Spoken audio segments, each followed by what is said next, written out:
Bienvenidos al Ministerio Altar Familiar. Es momento de adorar y alabar el nombre de Dios. Comparte este momento especial con familiares y amigos. Dispongan su corazón para que Dios hable a sus vidas. Prestos a oír su palabra.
Presencia del Señor.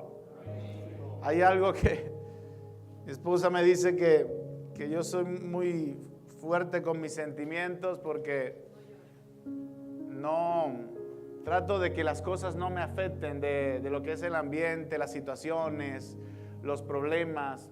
Trato de que no me afecten las cosas y me mantengo tal vez firme en promesas que la Biblia me dice. Pero cuando estoy en la presencia del Señor, no hay forma de que me mantenga sin llorar.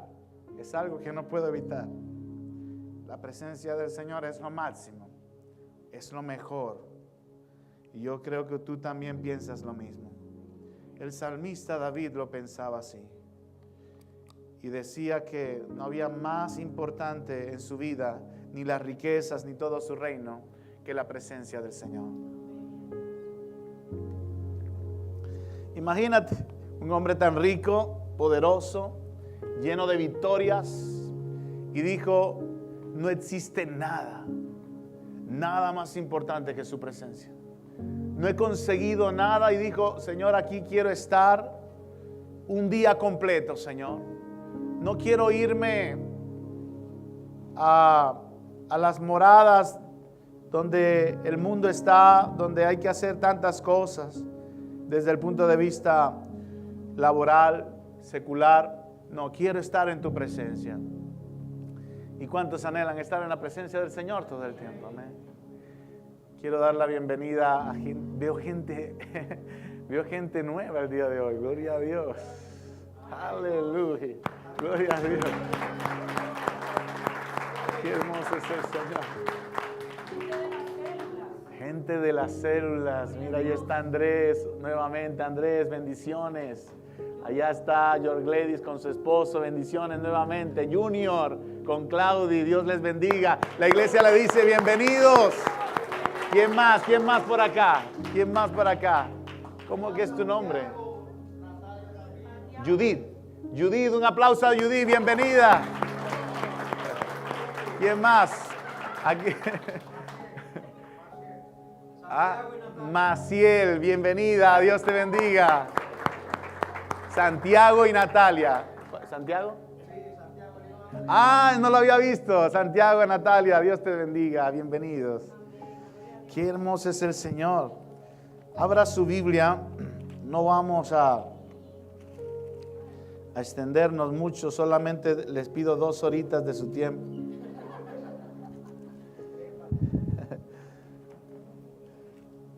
¿Cuántos creen que la Biblia es la voz de Dios? Y si yo quiero oír la voz de Dios, yo tengo que leer la Biblia y escudriñarla. Si a mí me apasiona la voz de Dios, yo tengo que leer la Biblia. Porque en este tiempo, diga en este tiempo, Dios me va a hablar a través de su Hijo, y su Hijo es la palabra es Cristo. La puerta del oriente, muy bien, ya David, no, David está pulido. La semana pasada, ¿cuánto le gustó la charla de la semana pasada? ¿Cuántos aprendieron? Qué hermoso la palabra del Señor, ¿verdad? Cómo se compagina todo. Quiero felicitar también a un nuevo matrimonio. A ver, ¿dónde está el matrimonio? Ahí está. Ronnie y Douglanis, felicidades. Pónganse de pie. ¿Cómo que les pareció unirse en el amor de Dios? Lo mejor. Así que invito a todos aquellos que no se han casado que se casen.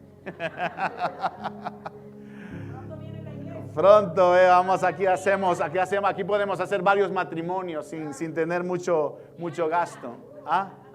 ¿Quién? Hey,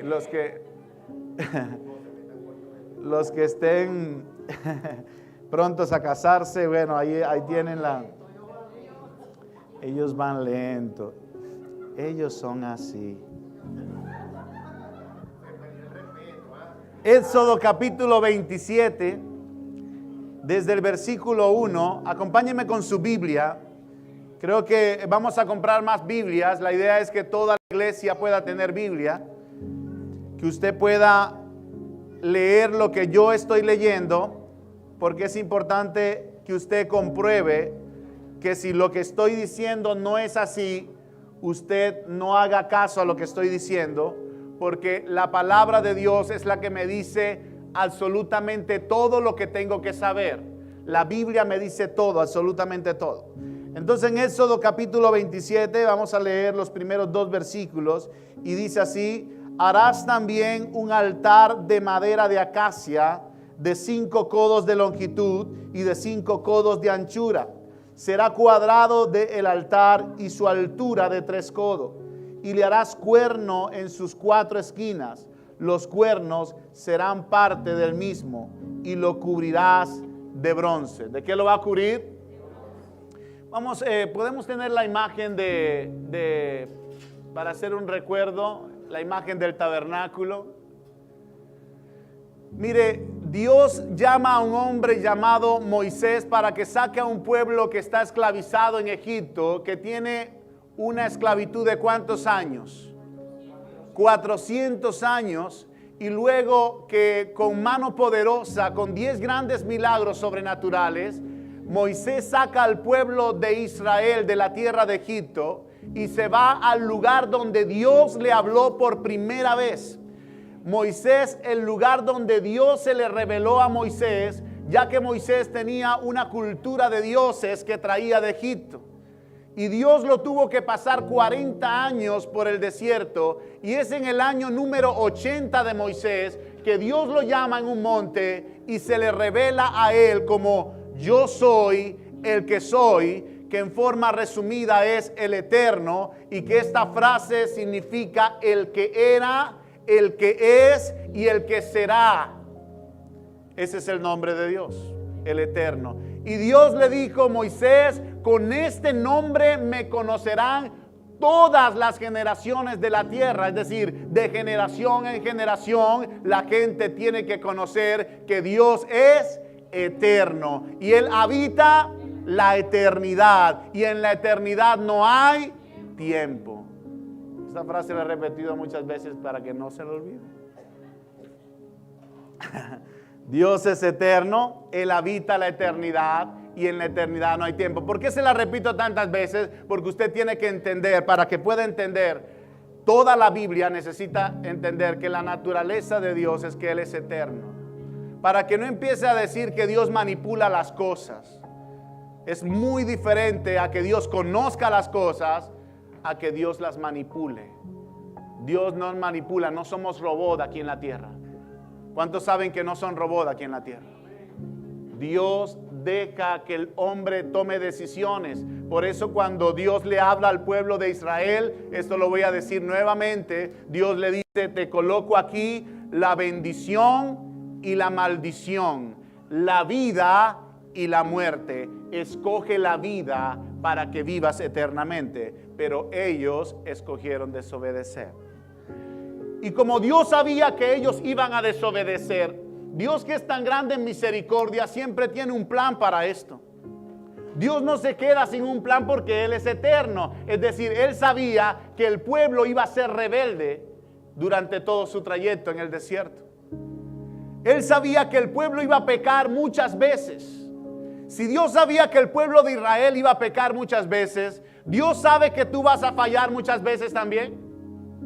Sí, ¿verdad? Dios sabe que vas a fallar muchas veces. Dios sabía que Abraham iba a fallar varias veces, pero en la falla de Abraham Dios le dijo: aún completaré mi propósito en ti, y tus generaciones serán como las estrellas de los cielos y como la arena del mar. Es decir, Dios no deja de cumplir un propósito en tu vida porque hayas fallado. Dios te sigue dando oportunidades, y esto es una de las razones por las cuales fue creado esta tienda que se llama tabernáculo, pero que significa tienda, ¿verdad? Ahí lo pueden ver. Y Dios le dijo exactamente a Moisés que hiciera el tabernáculo tal y cual como él lo había visto en el monte Sinaí. Es decir, Dios se le reveló de una manera sobrenatural a Moisés en el monte y le colocó cada detalle, y Moisés estaba viendo prácticamente una película de todo lo que estaba haciendo. Ahora, Moisés, al bajar de allí, yo me imagino que se preguntaba: ¿y cómo voy a hacer esto? Pero Dios también tenía un plan para esto. Cuando Moisés estaba preguntándose eso en su mente, ya Dios sabía que Moisés lo estaba preguntándose, y le dijo: Moisés, he preparado hombres en cuales he derramado mi espíritu de sabiduría, para que hagan tal y cual todas las cosas del santuario, todas las cosas del tabernáculo, tal y cual como te lo mostré en el monte. ¿No le parece maravilloso esto? Que la gente no sabía construir cosas como lo que es el altar, lo que vamos a ver ahorita, estas piezas del tabernáculo. No lo sabían construir, pero la sabiduría viene de Dios. Y cuando Dios te dice que hagas algo, Él te dota de lo que necesitas para que lo hagas. Él es Dios. Y si Dios te dice que vayas a algún lugar y que hables una palabra y tú dices: Señor, no tengo ninguna palabra, ve, porque el que va a hablar por ti, dice la Biblia en el libro de Juan. No se preocupen cuando estén delante de gobernantes, delante de gente importante y no sepan qué decir, porque mi espíritu estará en vosotros y Él hablará por ustedes. Qué tremendo, ¿verdad? Que posteriormente esa palabra en Hechos capítulo 2 se cumple, y gente que no sabía hablar inglés empezó a hablar inglés, por decirte algo, porque estamos aquí en Estados Unidos. Gente que no sabía hablar cosas de otros idiomas empezaron a hablar otros idiomas. Y lo que ellos decían era, dice la Biblia, que eran maravillas que exaltaban a Dios. Cuando ellos terminaron de declarar todas esas maravillas, las personas que estaban allí, todos los eteos, extranjeros, toda esa gente que estaba de Roma, de la tierra de Canaán, de otras naciones, que estaba allí en ese pueblo porque se celebraban las fiestas, empezaron a decir: ¿cómo esta gente que no ha estudiado sabe hablar tantos idiomas? Está hablando los idiomas que nosotros hablamos y están glorificando al Rey de Reyes. Ahora, ¿quién estaba hablando por ellos? El Espíritu Santo. Y esa es la promesa del Padre. Entonces Dios le dice a Moisés: quiero que me construyas un tabernáculo para que mi presencia esté en él. Y yo voy a bajar al tabernáculo y voy a hablar a los profetas, voy a hablar al sacerdote que va a estar ministrando al tabernáculo. Y yo me voy a presentar en el tabernáculo y hablaré contigo, Moisés.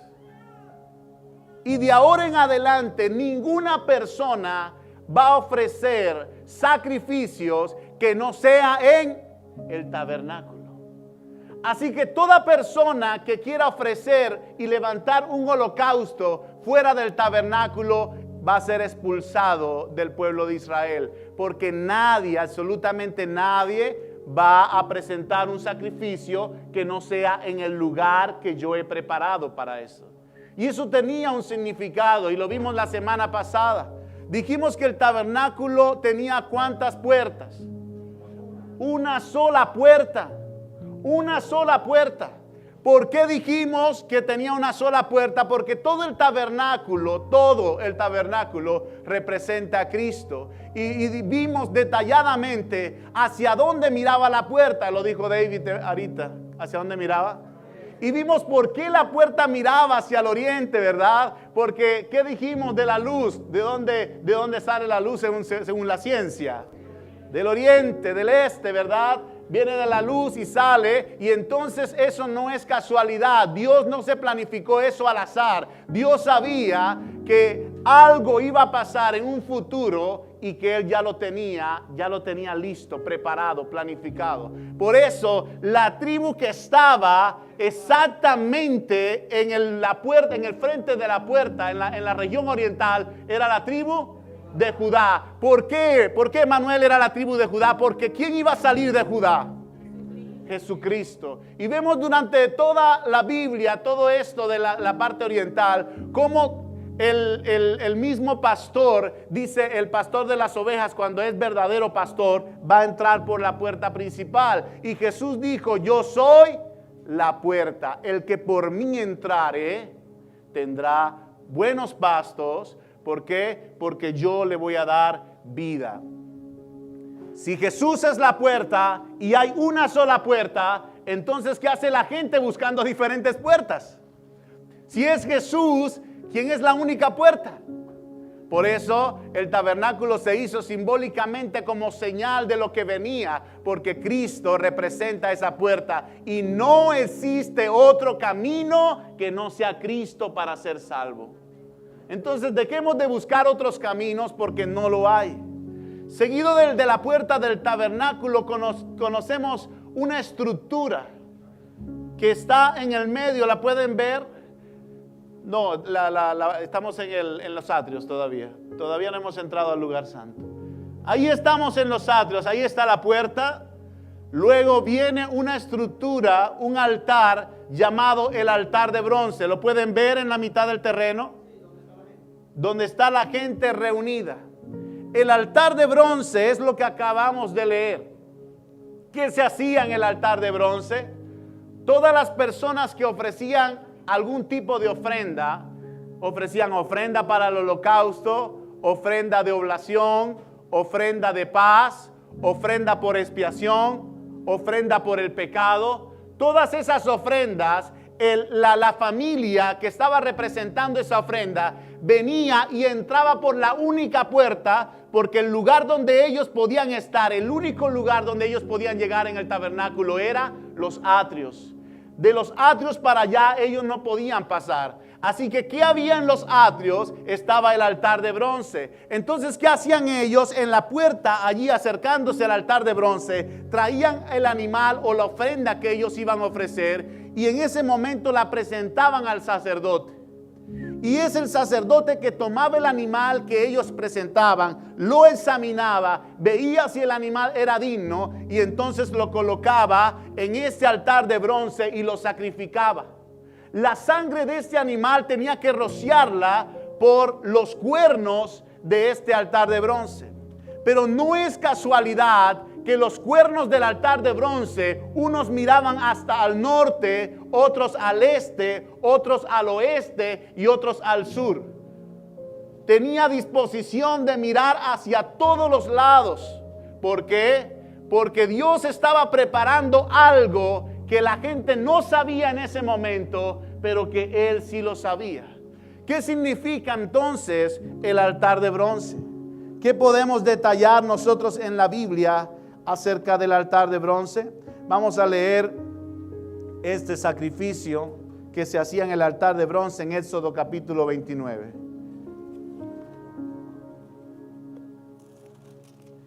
Éxodo capítulo 29, en el versículo 11,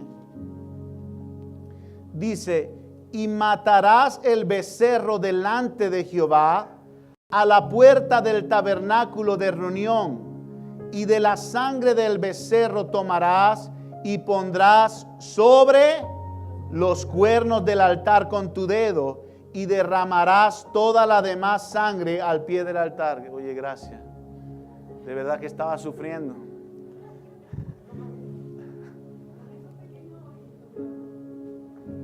David, ¿cómo dices tú? No hay respeto, ¿no? No, ya se perdió el respeto aquí. Y de la sangre del becerro tomarás y pondrás sobre los cuernos del altar con tu dedo y derramarás toda la demás sangre al pie del altar. Entonces, ¿qué significa para nosotros o cuál es la simbología del altar? Para que yo pueda decir que todas las piezas del tabernáculo representaban a Cristo. Vámonos al libro de Hebreos en el Nuevo Testamento. El capítulo 9.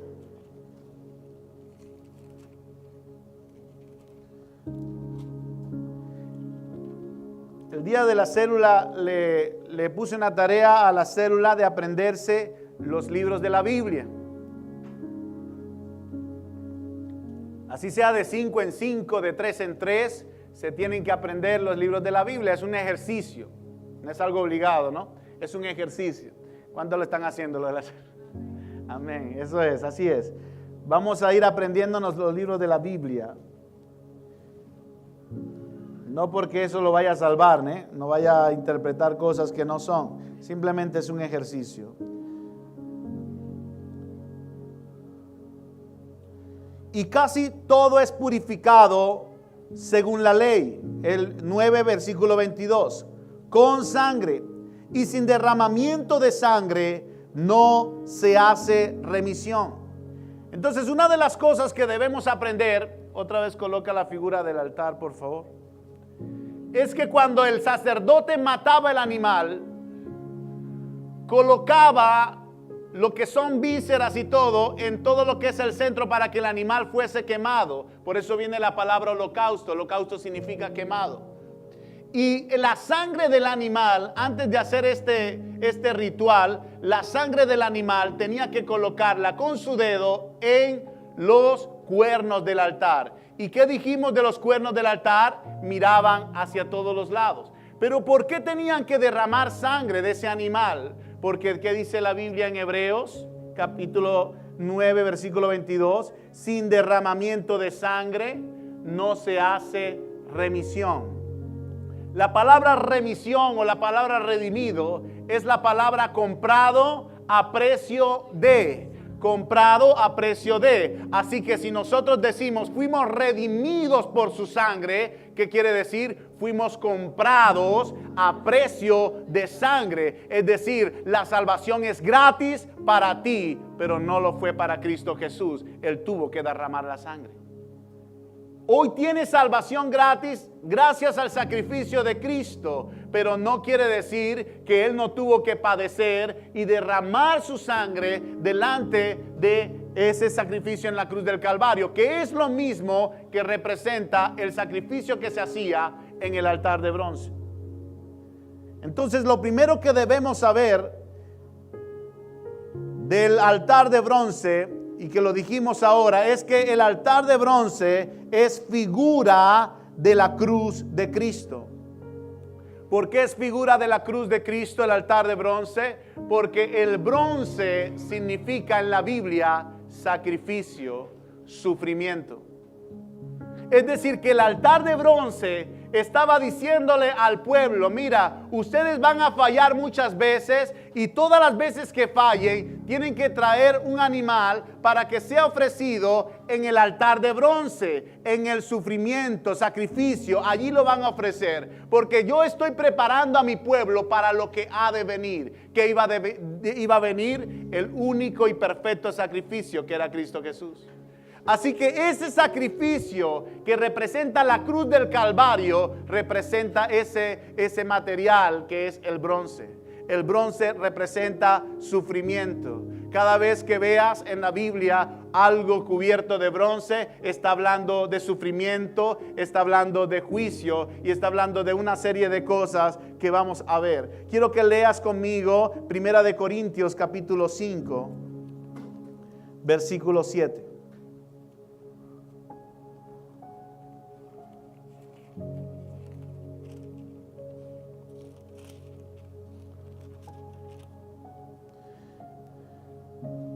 Dice, limpiaos pues de la vieja levadura para que seáis nueva masa sin levadura como sois, porque nuestra Pascua, que es Cristo, ya fue sacrificada por nosotros. Entonces ahí vemos claramente que el sacrificio de Cristo Jesús representaba lo que ellos hacían exactamente en la antigüedad con estos animales.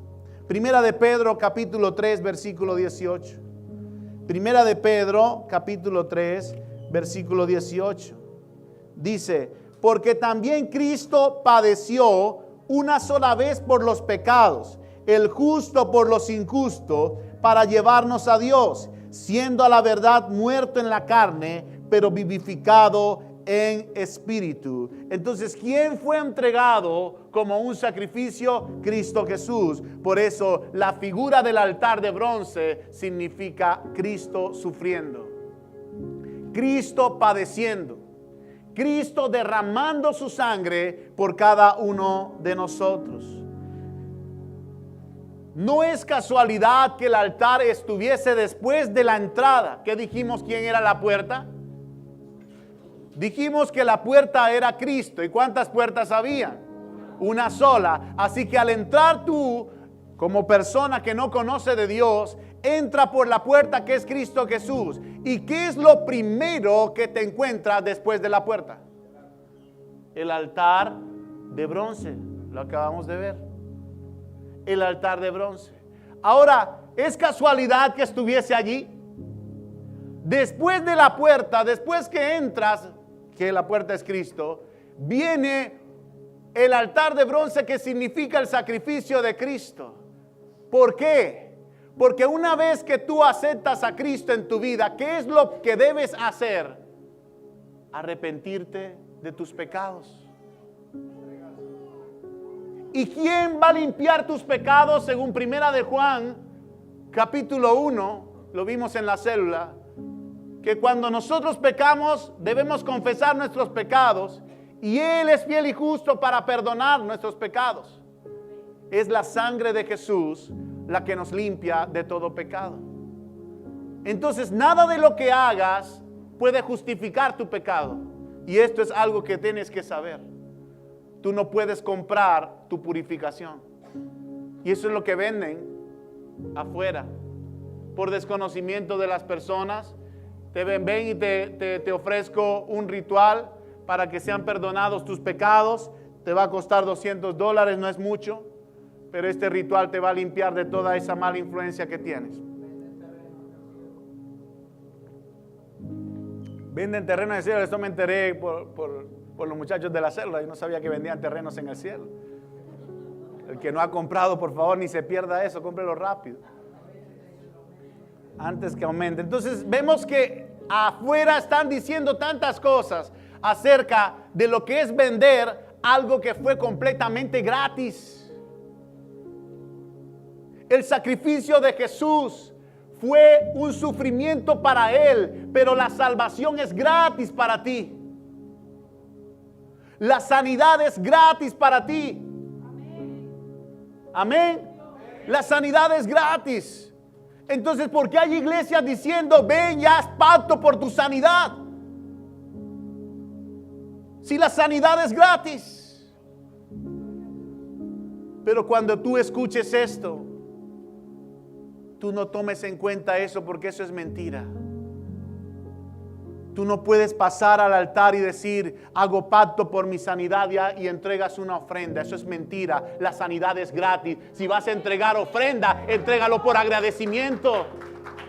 Entrégalo porque hay un corazón generoso de parte de ti para la obra del Señor. Pero no lo hagas diciendo, hago pacto, Señor. Aquí estoy dando $100 para que me deje un carro. Dios, lo necesito tanto. Y es que lloran y todo.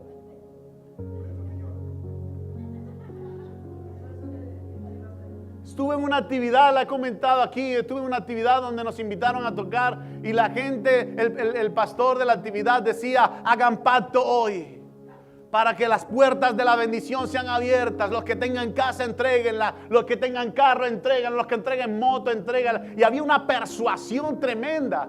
Tanto que la gente se desprendía y aquello, donde estaba yo, había un joven que tenía una moto y agarró la llave de su moto y aquí la entrego. Hago pacto. Cuando terminó la actividad, el joven caminando así, ¿qué pasó? ¿Perdiste la moto? Yo no tienes que hacer eso, mi hermano.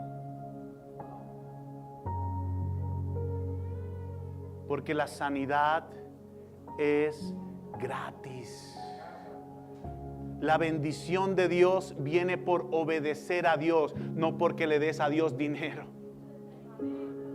La Biblia dice en Deuteronomio capítulo 28, todo el capítulo dice de las bendiciones y las maldiciones, y dice claramente que la bendición es por la obediencia. Si obedecieres hoy la voz de Jehová tu Dios en todas las cosas que yo te mando hoy, entonces estas bendiciones te alcanzarán. Bendito serás al salir, bendito al entrar. Bendito será tu ganado, la cría de tus vacas. Bendito será la cría de tu vientre, los frutos que hagas.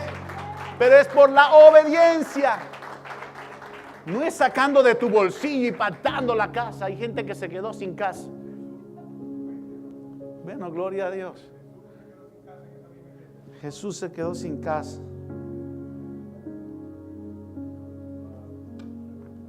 Entonces, cuando vemos el altar de bronce, vemos que en primer lugar significa la cruz de Cristo. En segundo lugar, el altar también de bronce significa el juicio, la justicia divina. Quiero que leas conmigo, te vuelvas otra vez a Éxodo capítulo 27, versículo 3.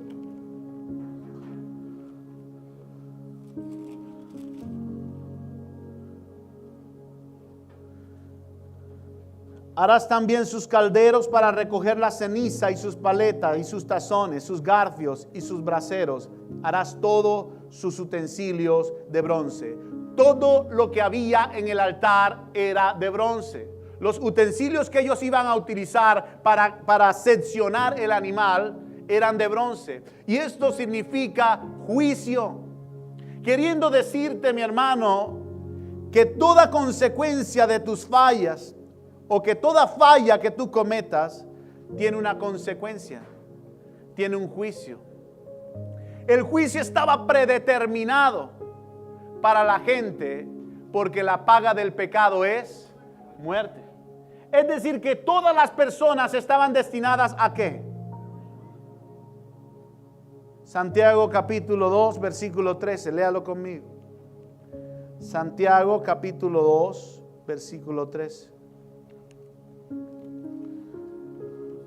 Dice, porque juicio sin misericordia se hará con aquel que no hiciere misericordia, y la misericordia triunfa sobre el juicio. Cada una de las consecuencias de tus fallas te llevará a un juicio, a una consecuencia de muerte. No quiere decir que si Cristo murió por ti, murió por tus pecados, pero tú sigues pecando, no vas a tener las consecuencias de tu pecado. Todo pecado va a tener un juicio. Ahora miren lo hermoso de esto, porque cuando hay un juicio, ¿quiénes se presentan al juicio?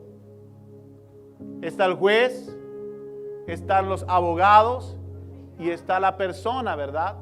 Y una serie de entidades allí de autoridad. Pero la Biblia me dice que cuando yo cometo error, dice Romanos, en los capítulos 8 y 9, habla acerca de mi abogado que es Cristo Jesús. Entonces cuando hay una falla en mí, pero yo vengo en arrepentimiento a Dios, el juez está allí y Cristo es mi abogado, el juez el Padre. Entonces el abogado acusador, Satanás, empieza y te dice, este hombre cometió adulterio. ¿Qué? Sí, cometió adulterio. Merece la pena de muerte. Merece ser apedreado. Entonces Cristo Jesús, que es tu abogado, defensor, dice el libro de Romanos, se presenta delante del juez y le dice, un momentico, yo por esta persona derramé mi sangre y mi sangre lo ha limpiado de ese pecado. ¿Pero por qué lo limpió? Porque esa persona vino arrepentida delante de Jesús y le pidió perdón. No lo limpió porque él siguió pecando. Lo limpió porque él vino en fe y dijo, Señor, creo en ti, creo en tu sacrificio, me arrepiento de mis pecados y entonces la sangre de Cristo te limpia. Y cuando Satanás viene a acusarte, dice la Biblia en el libro de Romanos, ¿quién os acusará si yo os santifiqué y redimí? Yo te compré a precio de sangre. ¿Fallaste? ¿Cometiste errores en tu pasado? ¿Tuviste malas decisiones que tomaste? ¿Dejaste hijos de repente abandonados en otras partes? Tal vez tuviste fallas, errores de negocios. Y Satanás viene a culparte y a decirte, eres un mediocre, adúltero, mal padre, mala madre. Y Jesús viene como abogado y dice, un momentico, yo morí por esa persona. Yo derramé mi sangre por esa persona. Sus pecados son limpiados. Y cuando el abogado se presenta al juez, el juez ve al abogado, dice la Biblia, y no ve tu pecado, sino que te ve a los ojos de Cristo Jesús. Ese es el verdadero corazón arrepentido. Eso es lo que significa el altar de bronce. También significa juicio. ¿Qué más significa el altar de bronce? Acceso a la presencia de Dios. ¿Por qué? Colócame el tabernáculo nuevamente. Antes de poder entrar al lugar santo que le correspondía a los sacerdotes, ellos tenían que ofrecer sacrificio por su santidad en el altar de bronce. Los primeros que tenían que ofrecer sacrificio eran los sacerdotes. El pueblo también traía ofrendas de holocaustos y sacrificios por su pecado, por su falla. Pero los sacerdotes también tenían un mandamiento que era sacrificar también un ganado. ¿Para qué? Para que sus pecados pudiesen ser limpiados. No es casualidad que ese sacrificio esté justo antes de entrar al lugar santo, que es el segundo lugar donde vamos a hablar del tabernáculo. Entonces, ¿qué significa también el altar de bronce? Es el acceso a la presencia del Señor. Quiero que vayas conmigo a Éxodo capítulo 40, versículo 6.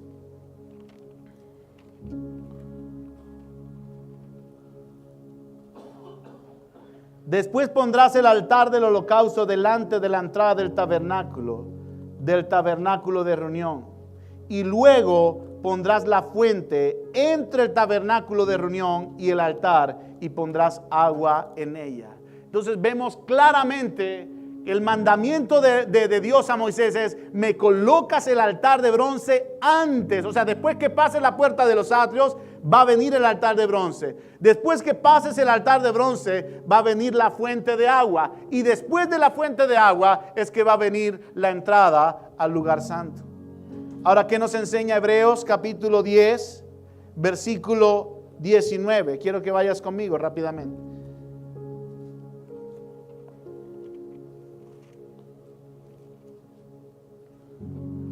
Así que, hermanos, teniendo libertad para entrar en el lugar santísimo por la sangre de Jesucristo. El siguiente. Por el camino nuevo y vivo que Él nos abrió a través del velo, esto es de su carne. Sigue adelante. Y teniendo un gran sacerdote sobre la casa de Dios, acerquémonos con corazón sincero, con plena certidumbre de fe, purificados los corazones de mala conciencia y lavados los cuerpos con agua pura. ¿Qué era lo que entonces hacía el altar de bronce? Te preparaba como esa redención por la sangre, limpiaba tus pecados para que tú pudieses tener acceso al lugar santo, pero nada más el sacerdote. Ahora, actualmente con el sacrificio de Cristo, tú colocas el sacrificio de Cristo, que es la cruz, y puedes pasar directamente ¿a dónde? Al lugar santísimo, donde está la presencia del Señor. Pero ya no vas a pasar en pecado, ya vas a pasar santificado, porque Cristo te santificó con su sangre. Ese es otro de los significados del altar de bronce. Número 5, el altar de bronce también significa consagración y entrega total. ¿Por qué? Mira lo maravilloso de la Biblia. Vaya conmigo a Levíticos, capítulo 6. Ya esto lo hablamos en una oportunidad, pero lo voy a volver a decir. Levíticos capítulo 6, versículo 9.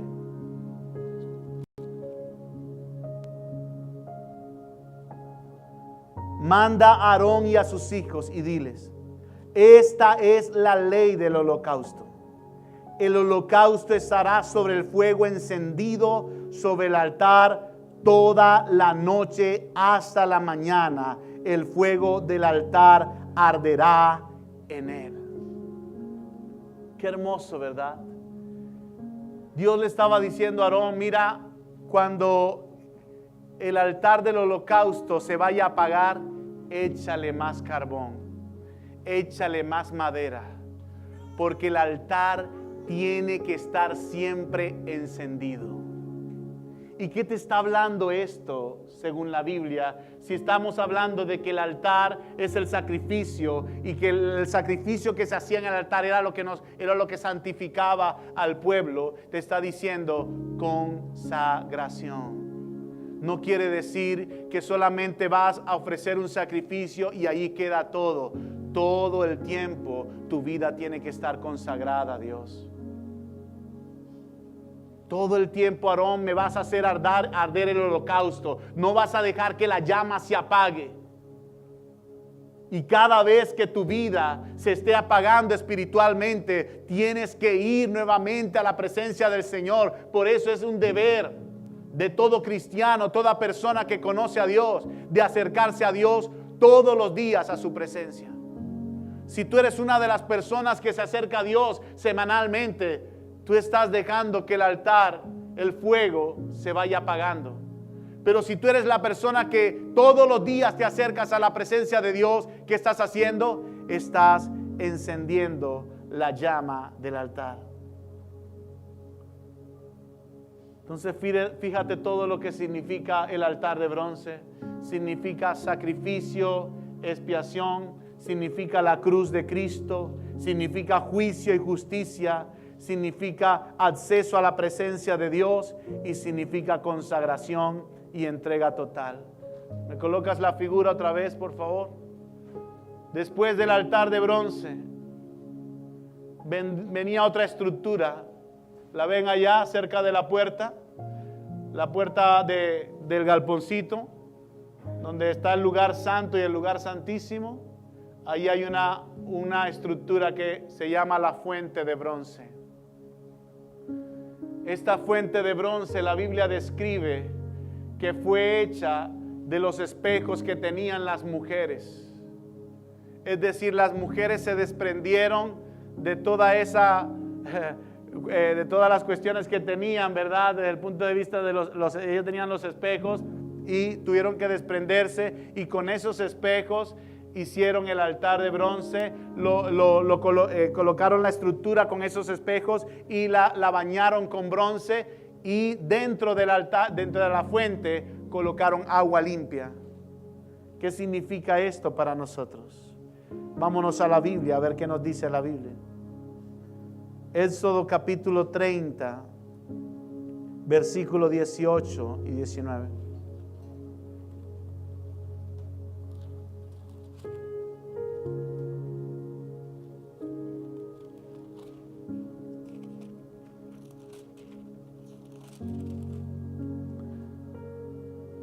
Harás también una fuente de bronce con su base de bronce para lavar, y la colocarás entre el tabernáculo de reunión y el altar, y pondrás en ella agua, y de ella se lavarán Aarón y sus hijos las manos y los pies. Entonces fíjese bien, entrabas al atrio, estaba el altar de bronce, el sacerdote tenía que hacer el sacrificio de limpieza, ser redimidos, y nuevamente después de eso, antes de entrar a la puerta del santuario, del lugar santísimo, estaba la fuente. Ellos tenían que lavarse para poder entrar directamente al lugar santo. Ahora, ¿qué significa eso? para nosotros. Vaya a Efesios capítulo 5, versículo 26. Efesios capítulo 5, versículo 26.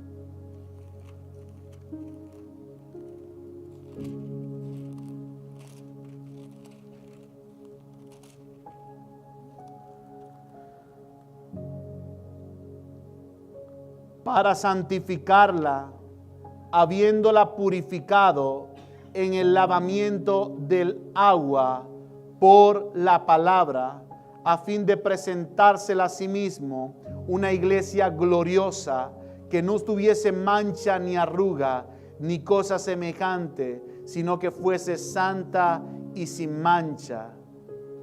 ¿Qué significa entonces el altar de bronce y el agua que estaba en el altar? Significa la palabra de Dios. Ahí está. El sacerdote tenía que lavar sus manos y sus pies. Y había ofrecido el sacrificio. Cristo había ofrecido el sacrificio. Pero ¿qué tenía que hacer el sacerdote después del sacrificio? Tenía que lavarse las manos y los pies antes de poder entrar al lugar santo. ¿Por qué, querido hermano, amigo? Porque todos los días podías fallar. Pero ¿qué es lo que te santifica a ti? La palabra de Dios. Entonces Cristo Jesús pudo morir por todos nosotros. Pero ¿cómo nos santificamos todos los días? A través de la palabra de Dios. Así que el agua representa la palabra de Dios. Por eso le dice Jesús a Nicodemo: Nicodemo, te es necesario nacer del agua y del Espíritu. El agua representa la palabra y el Espíritu Santo. Te está diciendo, tienes que lavarte y santificarte con la palabra. Y esto lo dice también Efesios, para que seamos lavados por medio de ¿qué? De la palabra de Dios. Y nos presentemos como una iglesia que santa delante de Dios. Una iglesia preparada para la venida del Señor. Entonces, la fuente de agua significa la palabra. Número 2, significa reverencia y preparación. Antes de entrar al lugar santo, el sacerdote tenía que tener una actitud de humildad y de reconocer que él también tenía fallas. ¿Y sabes qué es lo fuerte de todo esto? Que muchas personas no reconocen sus errores. Hay personas que se creen tan perfectas. Gente que cree que no falla, que no comete errores. Entonces todos los juicios lo desencadenan hacia su pareja, hacia sus hijos, hacia su familia, porque ellos no fallan, ellos no cometen errores. Y una de las actitudes que tenía que tener el sacerdote era una actitud de humildad y de reconocimiento. He fallado, he cometido un error, pero vengo delante de ti para santificarme, para lavarme. Aquí está el sacrificio de mi pecado y también está el lavamiento. Me lavo porque reconozco que he fallado. Entonces, esa fuente significa esa reverencia, esa humildad que tienes de reconocer tu falla, tu pecado. En Éxodo capítulo 30, versículo 20. Éxodo 30, 20.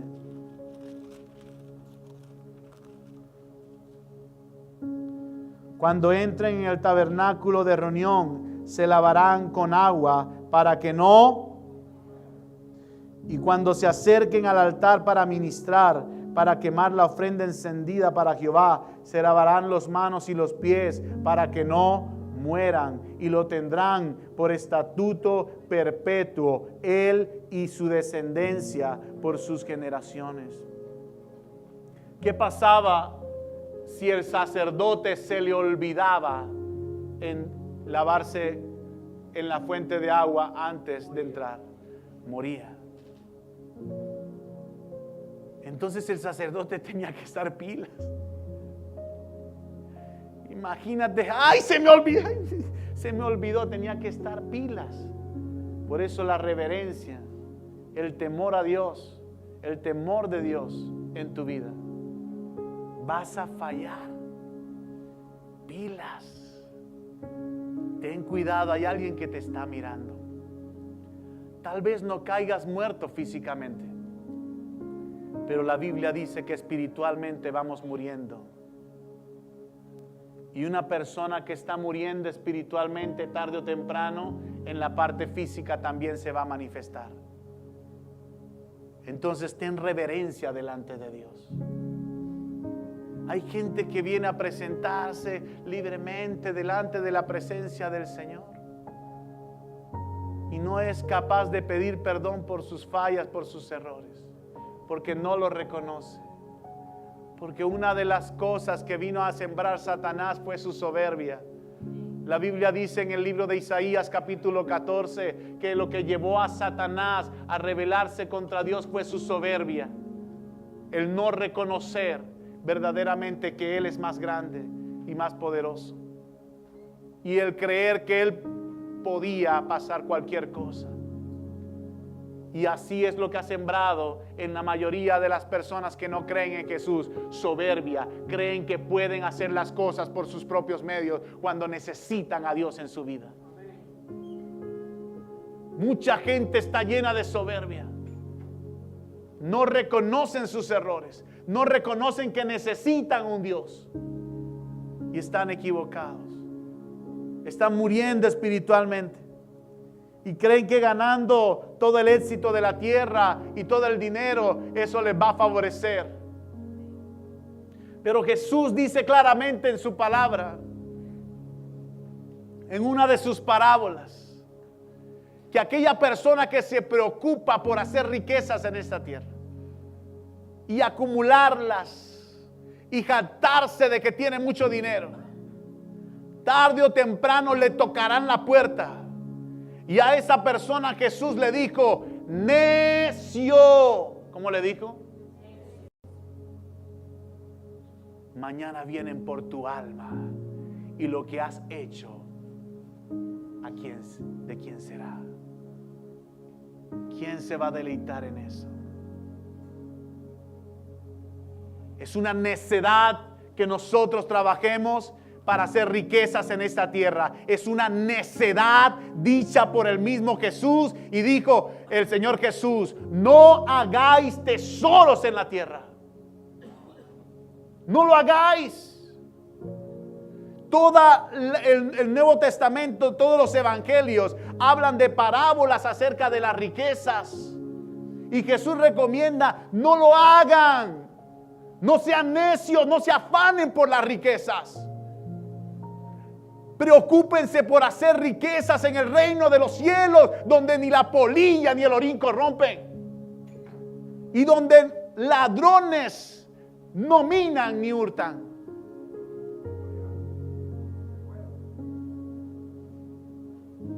¿Qué estás haciendo señal aquí? ¿Qué? Gente preocupada por hacer riquezas. Mis hermanos, si tú vas a tomar una decisión en tu vida que no sea por las riquezas, jamás tomes decisiones por la riqueza. Toma decisión porque le vas a servir a Dios. Y que eso sea lo que te mueva. Pero jamás decidas por eso, porque eso Dios lo llama necio, necedad. Las riquezas de este mundo perecerán en este mundo.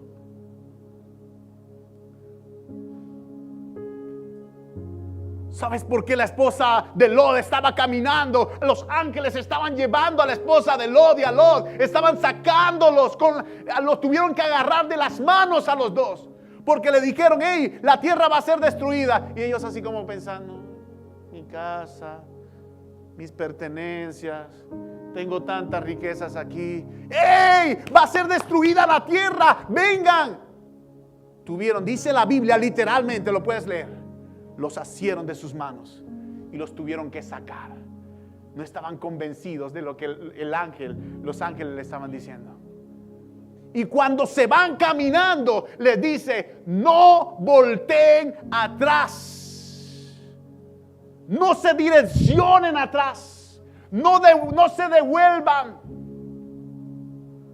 ¿Por qué? Porque azufre estaba cayendo y fuego. Y cuando esta mujer empieza a pensar en lo que había dejado, el mandamiento era claro: no se vuelvan atrás, no se detengan. Si ustedes se detienen, van a ser alcanzados por el azufre y el fuego. Y esta mujer se soltó de la mano de los ángeles y se volteó. Literalmente esa palabra voltear dice que regresó. Y fue sepultada por lo que estaba cayendo del cielo. Quedó convertida completamente en una estatua de sal. ¿Se lo habían advertido? ¿Cuál era tu pasión? ¿Cuál era tu deseo? Hacer riquezas en esta tierra. Vanidad de vanidades. Lo único que me trae bendición es obedecer la palabra del Señor. Así que si tus necesidades son suplidas, bienaventurado eres, porque la Biblia dice: mi Dios pues suplirá todo lo que me falte conforme a sus riquezas en gloria. Lo que me falte, lo que no te falte, Dios no te lo va a dar. Entonces, ¿por qué te afanas en tener tantas cosas? Sírvele a Dios. Que tu motivación no sea hacer y hacer dinero. En otra oportunidad Jesús le dijo: hey, ve que los hombres de esta tierra son más sabios en hacer amistades con la gente que los hijos de luz. Y después le dijo: hey, sean sabios, utilicen las riquezas injustas para hacer amistades, alcanzar amigos, para que cuando éstas falten, las reciban en las moradas eternas. ¿Qué estaba diciendo Jesús con todo esto? Te estaba diciendo: lo que tú tienes, compártelo con alguien que necesita escuchar la voz de Dios. Ve, invítalo a salir. Ve, invierte en el evangelio. Si vas a tomar tu dinero para compartirlo, ve, compañero, te invito, vamos a tomarnos un café. Yo brindo, y en medio del café le estás extendiendo el reino de Dios. Estás acumulando riquezas en los cielos, pero estás invirtiendo la riqueza injusta, la está invirtiendo en ganar amigos. ¿Qué está diciéndole Jesús al rico? Le dijo: para que seas perfecto. Señor, si yo he cumplido todos los mandamientos, seguí creyendo que lo había cumplido. Te voy a poner una pruebita nada más. Vende todo lo que tienes, compárteselo con la gente. Todo. Sí, compárteselo. Dáselo. Si eres capaz de desprenderte de las riquezas, entonces entiendes que tu proveedor es Dios, que no necesitas riquezas, necesitas es su provisión. Ese es el mandamiento. Entonces, nosotros tenemos esa actitud de reverencia delante de Dios. Pregúntate. Y lo último que significa la fuente de agua es que Cristo es la fuente de agua viva. ¿Verdad que sí? ¿Quién es la fuente de agua viva? Cristo es. La palabra es Cristo. Si la palabra es el agua que me limpia, Cristo es la fuente de agua viva que me limpia. Jesús se le aparece a una mujer en un pozo y le dice: mujer, dame de beber. La mujer le dice: ¿cómo tú, siendo judío, me pides a mí, siendo de Samaria, samaritana, agua, o entablas una conversación conmigo sabiendo que entre nosotros dos no podemos ni siquiera conversar? Jesús le dijo: si tú conocieses el don de Dios y quién es el que está frente de ti y te está pidiendo la agua, tú le vas a pedir agua y Él te va a dar agua de vida eterna. Señor, si no tienes de dónde sacar el agua, ¿cómo me vas a dar agua? Cualquiera que bebe de esta agua tendrá sed, pero el que bebe del agua que yo le daré no tendrá sed jamás. Jamás.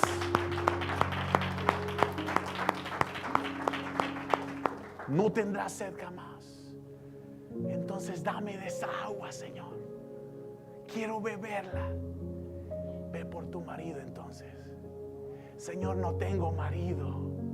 Ciertamente has dicho, porque 5 maridos has tenido y el que tienes ahora no es tu marido. Señor, eres profeta. Necesito darle de la fuente de agua a ti y a tu familia. Necesito dársela a tus generaciones, a tus hijos. Necesito que vengas a mí.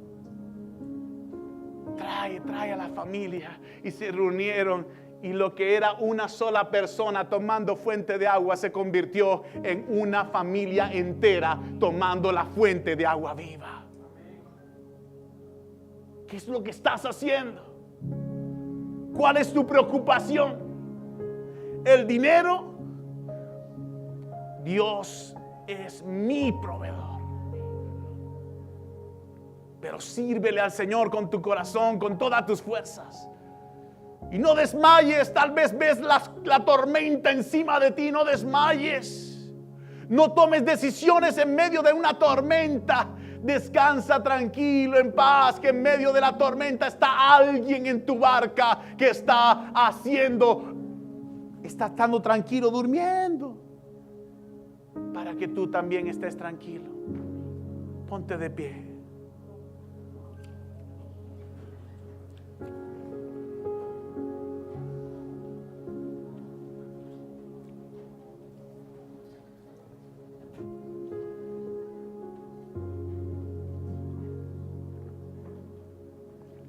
Sí.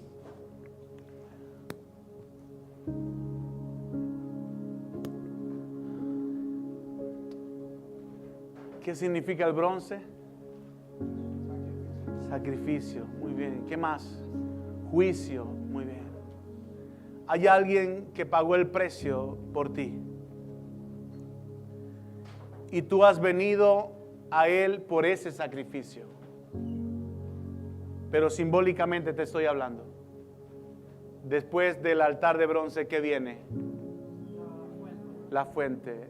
¿Y qué significa el agua? La palabra del Señor. ¿Qué te estoy motivando, iglesia?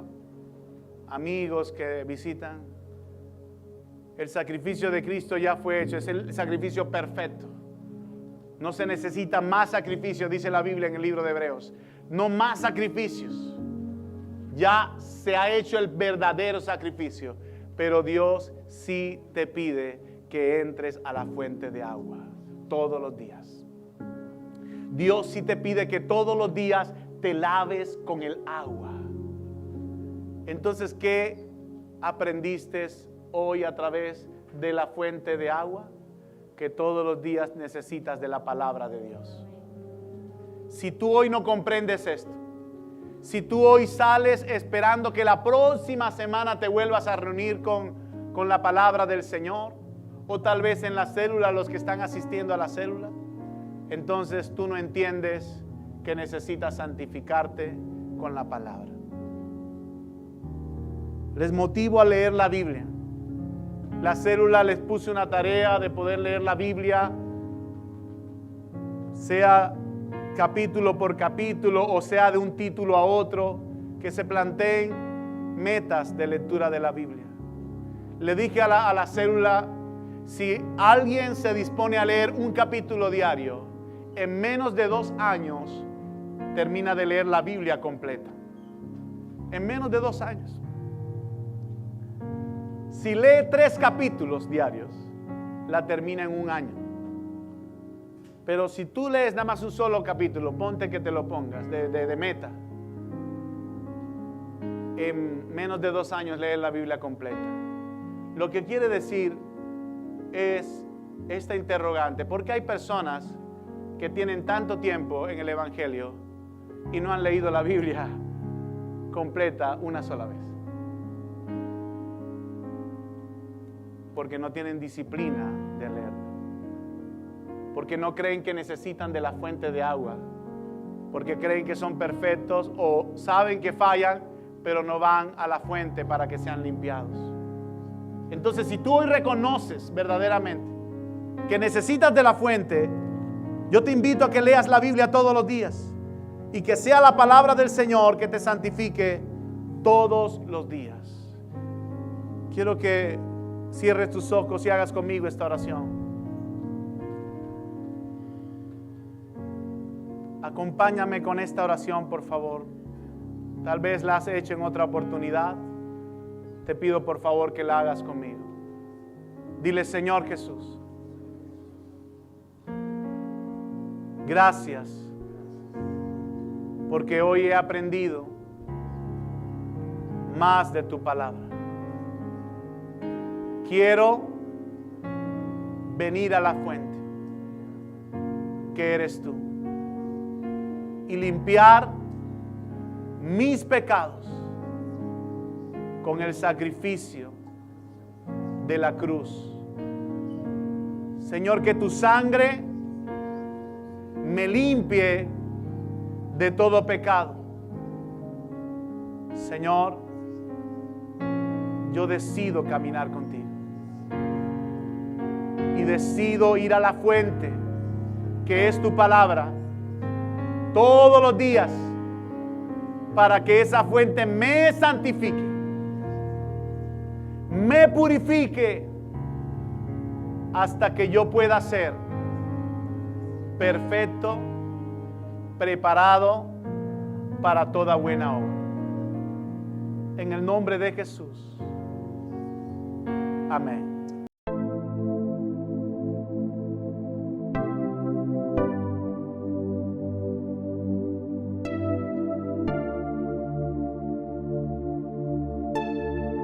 Moisés se desprende de Moisés. Entonces, A lo que ¿qué Moisés hicieron los tenía ancianos y eran los voceros? 3 meses. Llamaron a Quiere-